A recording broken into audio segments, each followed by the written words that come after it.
a crise econômica, a saída, não pode ser medidas ortodoxas e medidas de ataques a direitos trabalhistas historicamente conquistados, a direitos previdenciários, a retirada de direitos.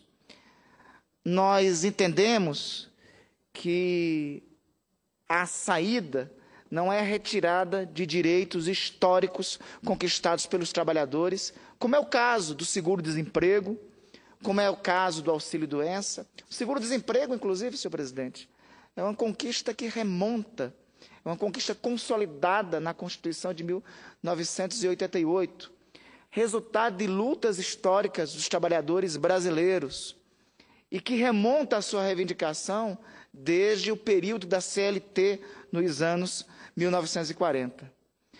Achamos que a fatura dessa crise econômica ela pode ter outras alternativas que não foram apontadas pelo governo. Este pacote de ajuste fiscal, no nosso entender, vai atingir a base social que, inclusive, votou na presidente Dilma no segundo turno. Foi no segundo turno da eleição presidencial, quando o Brasil estava colocado diante de duas alternativas, que a presidente apontou por um governo mais progressista, mais avançado no sentido das conquistas dos direitos dos trabalhadores. E aí o que aconteceu, presidente?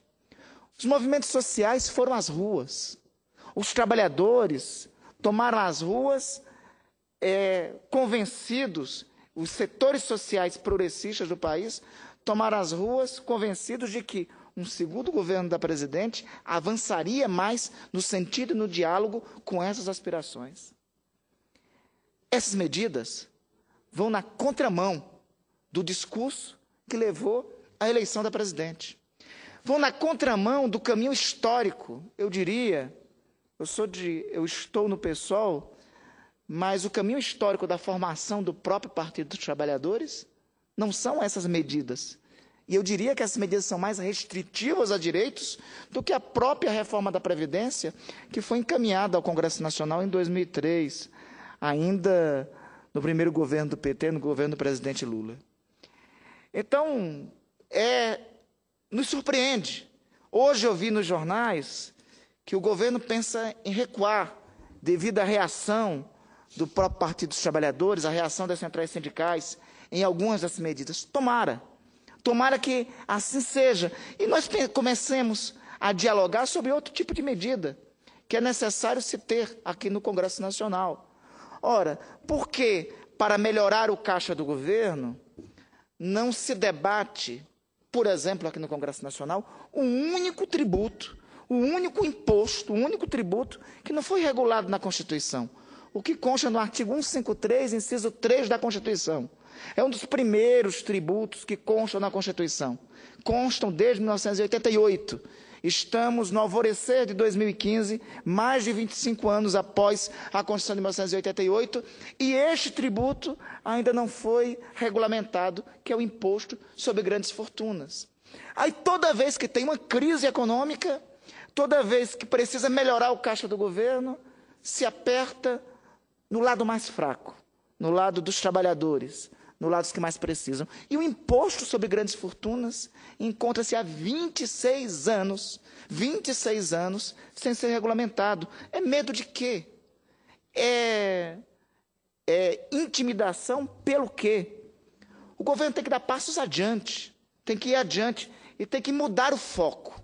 Não pode ser, o senhor ministro da Fazenda não pode ter como foco o direito dos trabalhadores. O foco tem que ser regular aqueles que são mais abastados e só têm acumulado riqueza na história do país. Na história do país, no século XX, os dados são astronômicos. Veja, senhor presidente, essa discussão não é uma discussão somente retórica, é uma discussão que eu quero aqui trazer alguns números para isso. O imposto sobre os mais ricos estiver sendo cobrado já hoje, atenderia mais da metade dos 20 bilhões que o governo pretende arrecadar com esse pacote que penaliza os mais pobres e os trabalhadores. Ou seja, se nós já tivéssemos um imposto sobre os mais ricos, se nós já tivéssemos um imposto sobre grandes fortunas, nós estaríamos arrecadando mais para o caixa do governo e não precisaria dessa medida. Eu estou falando de uma medida socializante, de repúblicas socialistas? Não. Eu estou falando de um tipo de tributo que existem em países capitalistas como os Estados Unidos, em vários países da Europa. Os ricos, intocados pelo fisco no Brasil, segundo um relatório de 2014 do banco Credit Suisse, com sede em Zurique, na Suíça, seriam cerca de 1.900 pessoas. É quem seria atendido por esse tributo. Eles têm um patrimônio líquido superior a 50 milhões de dólares, cerca de 130 milhões de reais. O site Carta Maior elastece esse dado mais para nós, senhor presidente, meu caríssimo senador Medeiros. Ele diz o seguinte: estima que 10 mil famílias no Brasil se enquadram na moldura das grandes fortunas, a quem seriam atingidos por esse tributo. Nesse universo privilegiado de 10 mil famílias do Brasil, metade, ou seja, 5 mil famílias, teriam um patrimônio somado equivalente a 40% do produto interno bruto do Brasil, 40% do PIB brasileiro. A 7ª maior economia do mundo representa uma riqueza de 2,24 trilhões. Ou seja, essas 5 mil famílias, repito, corresponde a 2,24 trilhões de dólares. Por este cálculo, cerca de 900 bilhões estariam concentrados nas mãos de 5 mil famílias que poderiam dar um quinhão muito maior de contribuição no combate à desigualdade da renda.